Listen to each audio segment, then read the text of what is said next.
Vodacom has upped its stake in Safaricom. It's announced a 36 billion rand deal that's lifted its interest in the Kenyan operator to 55%. Under the agreement, Vodacom will buy 15% of Safaricom from the Kenyan government and a further 5% from Vodafone. The group says consolidating Safaricom will strengthen its position in mobile money, digital wallets and financial services across Africa, particularly through Safaricom's flagship fintech platform, M-Pesa, which processes more than 100 million transactions daily. Vodacom CEO Shamil Jusub has described the deal as a landmark step in accelerating the group's regional growth ambitions. The transaction is still subject to regulatory approvals in Kenya, Ethiopia and SA and is expected to conclude in early 2026. Hyprop has wrapped up its accelerated book build and raised 400 million rand after the offer was more than 4 times oversubscribed.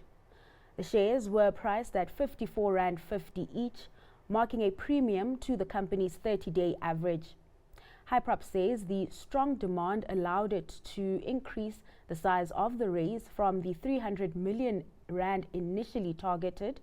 The group will use the funds for projects including solar installations across its South African portfolio and a food court upgrade at Canal Walk.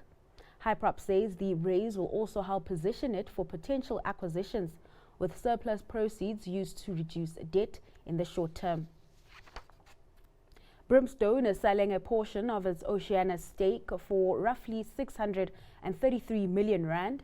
The investment group has agreed to offload just over 11 million Oceana shares to Marine Edge Capital at 53 rand apiece.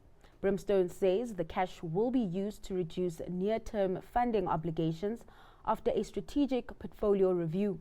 The deal is expected to close around the 10th of December. Stats SA has rejected claims that South Africa's population may be far higher than official estimates. This comes after fiber operator FiberTime, using drone imagery, AI modeling and household rollout data, suggested that the population could exceed 95 million. Stats SA says such techniques cannot replace transparent statistical methods required for official figures. The agency maintains that SA's mid-2025 population estimate stands at 63 million, based on the 2022 digital census and standard demographic modeling. Stats SA has added that it is open to considering alternative evidence, but only where full data and methodology are disclosed for independent evaluation. Private label products are losing momentum as South Africans increasingly shift back to branded goods.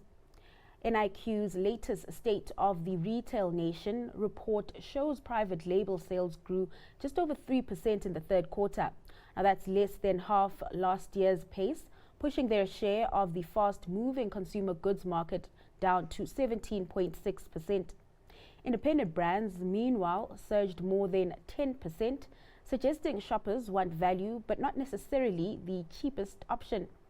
NIQ South Africa says consumers remain cautious and price sensitive, leaning on promotions, rewards and switching to lower price brands to stretch their rands.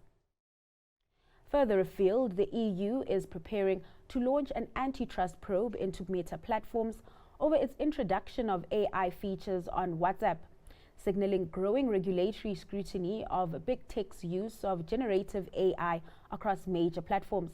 Let's take a look at this report for more detail. The EU is planning a new antitrust investigation into Meta platforms. It's over its rollout of artificial intelligence features in WhatsApp. That's according to the Financial Times Thursday. The move shows how closely authorities are watching big tech's use of generative AI on large platforms. The FT said the European Commission was due to open a probe into how Meta integrated its AI system into the messaging service earlier this year.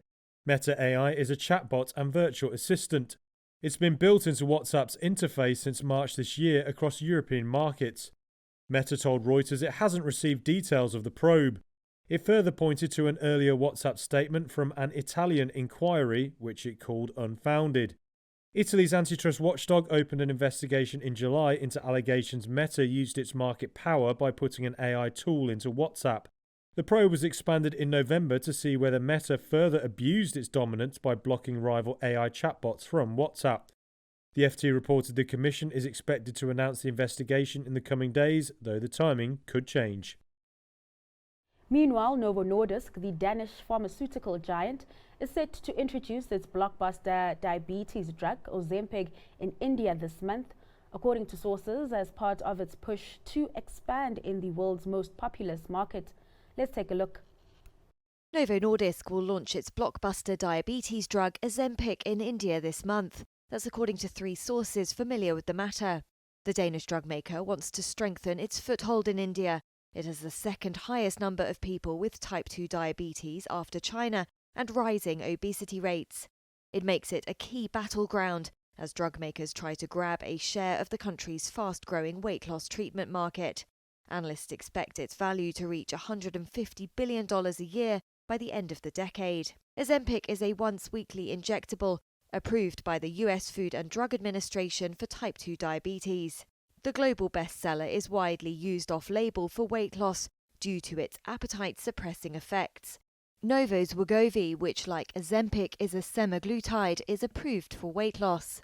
The firm said in September it was given Indian regulatory approval to import and sell Ozempic. On Thursday, it said it hoped to launch the drug as early as possible. But it didn't give further details on an updated timeline on the drug's pricing. The move comes as Wegovy faces stiff competition from US rival Eli Lilly. Its Mounjaro is approved for diabetes and weight loss, and data showed it became India's top-selling drug by value in October.